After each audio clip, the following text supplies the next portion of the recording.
সম্মানিত দর্শক শ্রোতা ভাই ও বোনেরা আসসালামু আলাইকুম। স্টক ইনভেস্টর বিডি চ্যানেলের পক্ষ থেকে আপনাদের সবাইকে স্বাগতম জানাচ্ছি। আমি আজকে আপনাদের সাথে ব্যাংক এবং ফার্মাসিউটিক্যাল সেক্টর দুটি নিয়ে আলোচনা করব। জানুয়ারিতে এই সেক্টর দুটি কেমন পারফর্ম করতে পারে এই বিষয়টি আপনাদের সামনে তুলে ধরার চেষ্টা করব এবং আলোচনার মাধ্যমে বুঝিয়ে দেওয়ার চেষ্টা করব। তো আশা করছি সামনের কয়েকটি মিনিট আমার সাথেই থাকবেন। আর এখনও যারা আমার এই চ্যানেলটিকে সাবস্ক্রাইব করেনি, প্রতিদিনকার মার্কেট আপডেট পেতে চ্যানেলটিকে সাবস্ক্রাইব করবেন এবং পাশে থাকা নোটিফিকেশন আইকনটি অন করে দিবেন। তো দর্শক, আমরা যদি আজকে প্রথমে ব্যাংক সেক্টরটির ডে চার্টের দিকে লক্ষ্য করি, তাহলে দেখতে পাচ্ছি ব্যাংক সেক্টর বর্তমানে যে ডে চার্টের বর্তমানে ডজি ক্রিয়েট করে অবস্থানে রয়েছে এবং ভলিউমের দিকে লক্ষ্য করলে দেখতে পাচ্ছি বিগত দিনের যে ভলিউমের ইনক্রিজমেন্ট সেটি থেকে কিন্তু ভলিউমের ইনক্রিজমেন্টটি নিচে চলে এসেছে এবং লেনদেনের পরিমাণটিও কিন্তু আমরা লক্ষ্য করতে পারছি বিগত দিনে কম হয়েছে। তো বর্তমানে আমরা যদি ব্যাংক সেক্টরের সাপোর্ট এবং রেজিস্ট্যান্স লাইনটিকে একটু লক্ষ্য করি, তাহলে দেখতে পাচ্ছি বর্তমানে আমাদের ব্যাংকের প্রথম সাপোর্ট লাইনটি রয়েছে 17.5 পয়েন্টের কাছে এবং দ্বিতীয় যে সাপোর্ট লাইনটি রয়েছে এটি রয়েছে 17.3 পয়েন্টের কাছে। তো আমরা যদি এখন ব্যাংক সেক্টরের রেজিস্ট্যান্স লাইনটিকে একটু লক্ষ্য করি, তাহলে দেখতে পাচ্ছি বর্তমানে 17.7 পয়েন্টের অবস্থান করছে আমাদের প্রথম রেজিস্ট্যান্স লাইনটি। দ্বিতীয় যে রেজিস্ট্যান্স লাইনটি রয়েছে এটি রয়েছে 17.8 পয়েন্টে। তৃতীয় যে আমাদের রেজিস্ট্যান্স লাইনটি রয়েছে এটি রয়েছে 18 পয়েন্টের কাছে।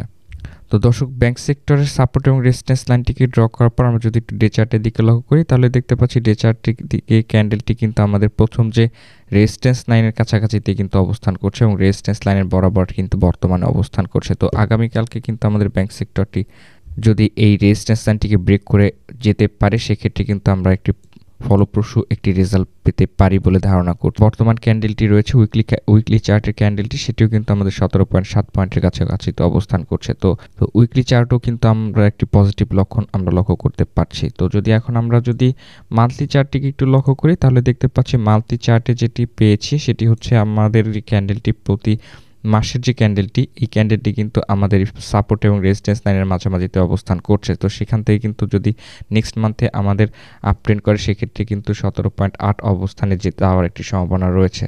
তো বিগত দিনে কিন্তু মান্থলি চার্টের যে ক্যান্ডেলটি আমাদের 17.7 পর্যন্ত উঠেছিল এবং বর্তমানে 17.7 পয়েন্টের কাছাকাছিতে অবস্থান করছে।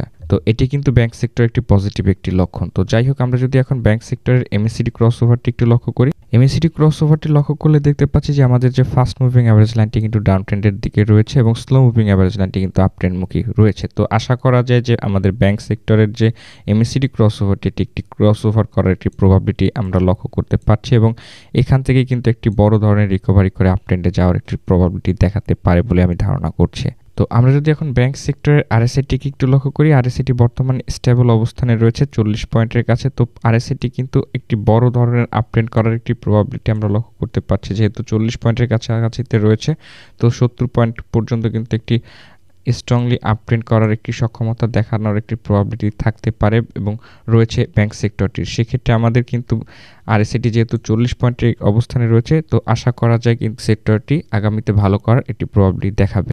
তো আপনাদের কাছে কোন কোন কোম্পানির ব্যাংক সেক্টরের শেয়ারগুলো রয়েছে কমেন্ট বক্সে জানিয়ে দিবেন। তো পরবর্তীতে ব্যাংক সেক্টর কয়েকটি শেয়ার নিয়ে আলোচনা করার চেষ্টা করব পরবর্তী ভিডিওতে। তো দর্শক, আমরা যদি এখন ফার্মাসিউটিক্যাল সেক্টরের দিকে লক্ষ্য করি, তাহলে দেখতে পাচ্ছি আমাদের ফার্মাসিউটিক্যাল সেক্টরের যে পয়েন্টটি রয়েছে বর্তমানে 488 পয়েন্টের কাছে ক্যান্ডেলটি রয়েছে এবং ক্যান্ডেলটি একটি ডজি ক্রিয়েট করে দিনটি পার করেছে। এবং ফার্মাসিউটিক্যাল সেক্টরের ভলিউমের দিকে লক্ষ্য করলে দেখতে পাচ্ছি বিগত দিনের যে রেড একটি ভলিউমের র্যালি সেখান থেকে রিকভারি করে গ্রিন পজিটিভ একটি ভলিউম ক্রিয়েট করেছে, কিন্তু লেনদেনের পরিমাণ কিন্তু ফার্মাসিউটিক্যাল সেক্টরের বিগত দিনের থেকে কম হয়েছে। এটি কিন্তু একটি নেগেটিভ একটি লক্ষণ। তো যাই হোক, আমরা যদি এখন ফার্মাসিউটিক্যাল সেক্টরের সাপোর্ট এবং রেজিস্ট্যান্স লাইনটিকে একটু লক্ষ্য করি, তাহলে দেখতে পাচ্ছি বর্তমানে আমাদের ফার্মাসিউটিক্যাল সেক্টরের সাপোর্ট লাইনটি রয়েছে 481 পয়েন্টের কাছে। দ্বিতীয় যে সাপোর্ট লাইনটি রয়েছে এটি রয়েছে 468 পয়েন্টের কাছে এবং তৃতীয় যে সাপোর্ট লাইনটি রয়েছে এটি রয়েছে 455 পয়েন্টের কাছে। তো দর্শক, আমাদের ফার্মাসিউটিক্যাল সেক্টরের যে রেজিস্ট্যান্স লাইনটি রয়েছে এটি রয়েছে 496 পয়েন্টের কাছে। দ্বিতীয় যে আমাদের রেজিস্ট্যান্স লাইনটি রয়েছে এটি রয়েছে 505 পয়েন্টের কাছে এবং তৃতীয় যে আমাদের রেজিস্ট্যান্স লাইনটি রয়েছে এটি রয়েছে 517 পয়েন্টের কাছে। তো দর্শক, সাপোর্ট এবং রেজিস্ট্যান্স লাইনটিকে ড্র করার পরে ফার্মাসিউটিক্যাল সেক্টরের যদি ডে চার্টের দিকে লক্ষ্য করি, তাহলে দেখতে পাচ্ছি ক্যান্ডেলটি যে ডজি অবস্থানে রয়েছে সেটি কিন্তু 488 পয়েন্টের কাছে অবস্থান করছে এবং সাপোর্ট এবং রেজিস্ট্যান্স লাইনের যে মাঝামাঝিতে অবস্থান করছে। তো আমরা যদি এখন ফার্মাসিউটিক্যাল সেক্টরের আরএসআইটিকে একটু লক্ষ্য করি, তাহলে দেখতে পাচ্ছি আরএসআইটি কিন্তু বিগত দিনের যে রিকভারি করে আপট্রেন্ডমুখী একটি আমরা লক্ষ্য করতে পারছি। বিগত দিনে আরএসআইটি 56 পয়েন্টের কাছে একটি সাপোর্ট ক্রিয়েট করে বর্তমানে একটি আপট্রেন্ডের র্যালি আমরা লক্ষ্য করতে পারছি আরএসআই এর বেলাতে। তো সেক্ষেত্রে কিন্তু আমাদের ফার্মাসিউটিক্যাল সেক্টরটি আপট্রেন্ডমুখী আমরা লক্ষ্য করতে পারছি। আরএসআই থেকে কিন্তু একটি পজিটিভ লক্ষণ পাচ্ছি। আরএসআই এর এই আপট্রেন্ডের র্যালিটি আশা করছি যে ৬৭ বা ৭০ পয়েন্টের কাছাকাছিতে গিয়ে ফার্মাসিউটিক্যাল সেক্টরের আরএসআইটি ঠেকবে। তো যাই হোক, এখন যদি আমরা এমএসিডি ক্রসওভারটি একটু লক্ষ্য করি তাহলে দেখতে পাচ্ছি আমাদের যে ফাস্ট মুভিং অ্যাভারেজ লাইনটি কিন্তু ডাউন ট্রেন্ডের দিকে চলে এসেছে এবং স্লো মুভিং অ্যাভারেজ লাইনটি কিন্তু আপট্রেন্ডমুখী একটি ক্রসওভার করার একটি চেষ্টা করছে। তো সেক্ষেত্রে যেহেতু আমাদের আরএসআইটি একটি মুভমেন্ট আমরা লক্ষ্য করতে পেরেছি এবং সেখান থেকে কিন্তু আমাদের ফাস্ট মুভিং অ্যাভারেজ লাইনটি আপট্রেন্ড করার একটি প্রবাবিলিটি থাকবে। সেক্ষেত্রে এমএসিডি ক্রসওভারের হিস্টোগ্রামের ভলিউমের দিকে লক্ষ্য করলে দেখতে পাচ্ছি বিগত দিনের যে হিস্টোগ্রামের ইনক্রিজমেন্টটি সেটি কিন্তু ধীরে ধীরে নেতিবাচক অবস্থানে যাচ্ছে। তো যেহেতু আমরা এমএসিডি ক্রসওভার থেকে কোনো পজিটিভ সিগন্যাল পাচ্ছি না, কিন্তু আরএসআই থেকে কিন্তু একটি কনফার্মেশন আমরা পাচ্ছি যে মার্কেটটি ফার্মাসিউটিক্যাল সেক্টরের আপট্রেন্ডমুখী করার একটি প্রবাবিলিটি দেখাচ্ছে। তো আমরা যদি এখন ফার্মাসিউটিক্যাল সেক্টরের উইকলি চার্টটিকে একটু লক্ষ্য করি তাহলে দেখতে পাচ্ছি যে ফার্মাসিউটিক্যাল সেক্টরের উইকলি চার্টেও কিন্তু সেই সেম অবস্থানে রয়েছে, ডে চার্টের মতো অবস্থানেই রয়েছে এবং একটি ভালো অবস্থানে রয়েছে।